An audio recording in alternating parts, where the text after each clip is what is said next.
বন্ধুরা, good morning. Simply life of Ananya পল্লবে তোমাদের সবাইকে স্বাগত। আশা করি তোমরা সবাই খুব ভালো আছো, আমিও খুব ভালো আছি।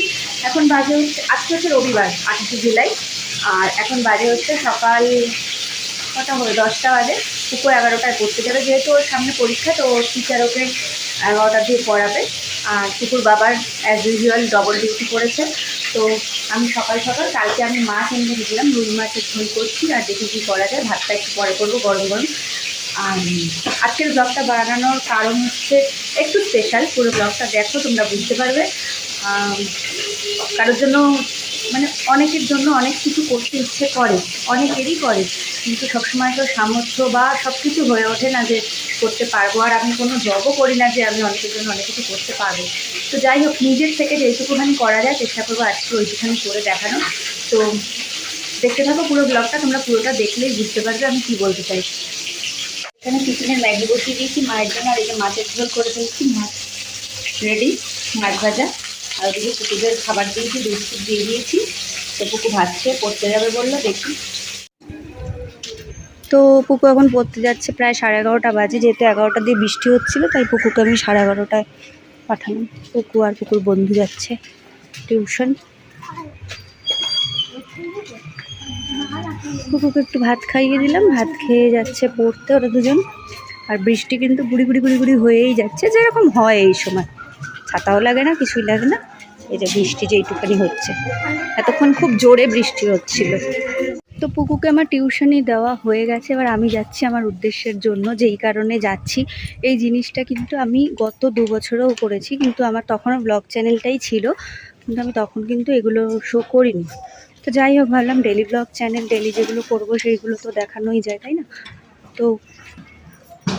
তো আমার কি উদ্দেশ্য, কোথায় যাচ্ছি, কী কারণে যাচ্ছি, সেটা তোমরা পুরো ব্লগটা খুব শিগগিরই, মানে এখনই যাচ্ছি ওই রাস্তা দিয়ে, তো দেখতেই পাবে। তো চেষ্টা করব যতটুকু পারবো দেখানো। আর এটা আমি যখন ছোট ছিলাম তখন থেকেই চাইতাম এটা করার জন্য, কিন্তু তখন তো বাড়ির থেকে এইসব পারমিশন পাওয়া যায় না। তো যে আমি তখনই ঠিক করেছিলাম যখন বড় হব, তো এটা আমি নিশ্চয়ই করব। তো সেটাই করতে যাচ্ছি। তো বন্ধুরা, তোমরা অনেকেই আশা করি বুঝেই গেছো জায়গাটা দেখে, অনেকেই বুঝতে পারছো যে আমি কোথায় এসেছি আর কি করতে এসেছি। তো হ্যাঁ, আমি রক্তদান শিবিরে এসেছি, মানে আমাদের পাড়ার যে ক্লাব, সেই ক্লাবের 32তম রক্তদান শিবির। আগের 30 এবং 31-এও এসেছিলাম, তো তোমাদের সাথে ব্লগ শেয়ার করিনি তখন। তো এটা 32তম। তো ভাবলাম ডেলি চ্যানেল, এমনিও ভিডিও তো কিছুদিন পর পর আমি দিই, তো আর রোজই তো বাড়ির কাজই দেখো, তো আজকে একটু অন্যরকমই আমার বেশ ভালো লাগে। এটা আমার অনেক দিনের ইচ্ছাও ছিল, সেই ইচ্ছেটা পূরণ করতে আমি চলেই আসি এইখানে। আমার কোনো এতে অসুবিধা হয় না।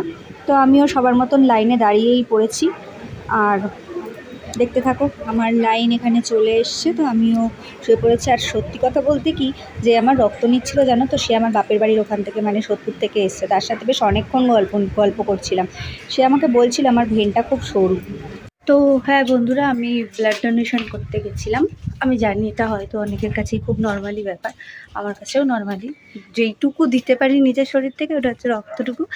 তো ওটা তো দিতে গেছিলাম, যেটা দেওয়ার পরেও আমার কোনো ক্ষতিও হবে না, আমি সুস্থও থাকবো, আমি বাড়ির লোককেও দেখতে পারবো।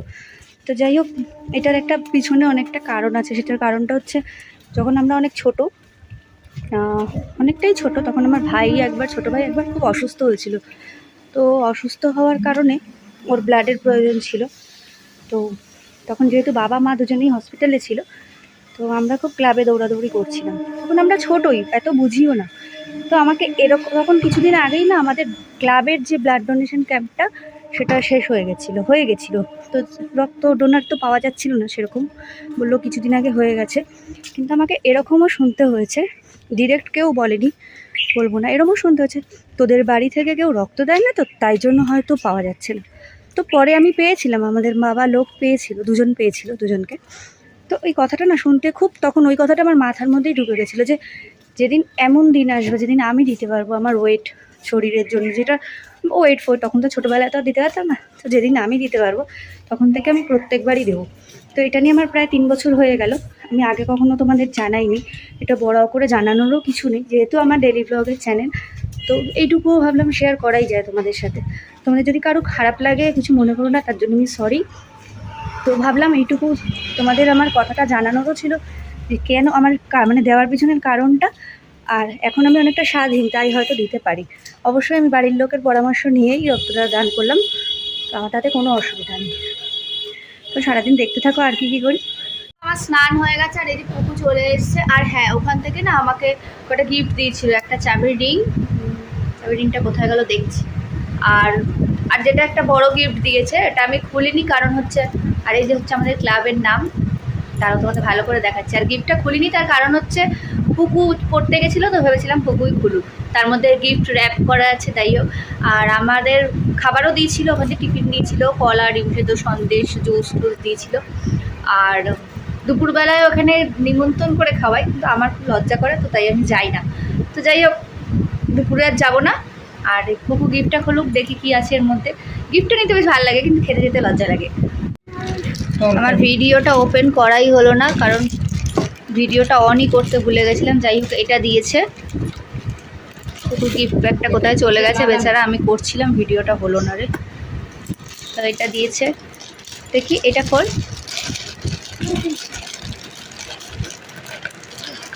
মিল্টনের একটা ক্যাসেরল, খুব সুন্দর হয়েছে, দারুণ হয়েছে। তোর জন্য চিকেন বানিয়ে রাখবো। এটা কি?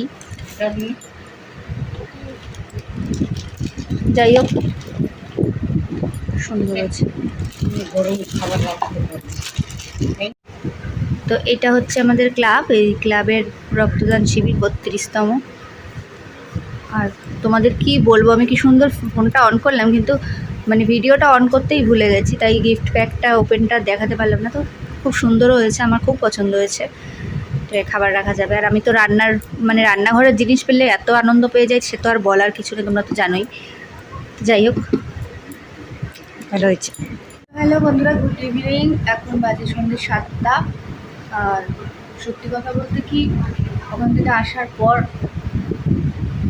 একটু শরীরটা খারাপ লাগছিলো, মানে একটু দুর্বল লাগছে। শরীর খারাপ মানে জ্বর সর্দি কাশি না, শরীরটা একটু দুর্বল লাগছিলো, যার জন্য একটু উঠতে কষ্ট হচ্ছিলো। তো ওকে আমি জিমন্যাস্টিক আজকে নিয়ে যেতে পারিনি, আর ওর বাবাও নেই যে নিয়ে যাবে। আমার শরীরটা এতটাই খারাপ লাগছে, মাথাটা ধরেছিল, পুরো মাথাটা ঘোরাচ্ছিল। আমি যদি উঠে নিয়ে যেতাম এতটা রাস্তা, আমার সমস্যা হয়ে যেত। তাই ওদের টিচারকে ফোন করে দিলাম। আর তাই এরকম হয়ে আছে, ব্যথা একটু, ভালোই ব্যথা বা হাতটা। তো এখন একটু চা নিয়ে বসেছি, চা নিয়ে ওর সামনে পরীক্ষা, তো তাই ওকে পড়াতে বসবো। আর ভাবছি ব্লগটা একেবারে কালকে এন্ড করবো, আজকে পড়িনি। আজকে যেহেতু কোথাও যাওয়ার নেই, তো আজকের ব্লগটা কন্টিনিউ করছি আমি কাল অবধি। আর এখন খাচ্ছি হচ্ছে এই যে চা আর ঝুড়ি ভাজা, ঝুড়ি ভাজা দিয়ে মুড়ি আর চা। তোমরা কিন্তু পুরো ব্লগটা দেখো।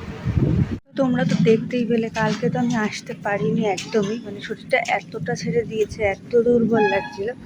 তা আজকে এখন মোটামুটি ঠিক আছে। এই যে হাতটা খুলে ফেলেছি, আটাটা। আসলে আমার ভেনগুলো সরু বলে ব্যথাটা ছিল, কারণ সূচটা তো ওদের অনেকটা মোটা।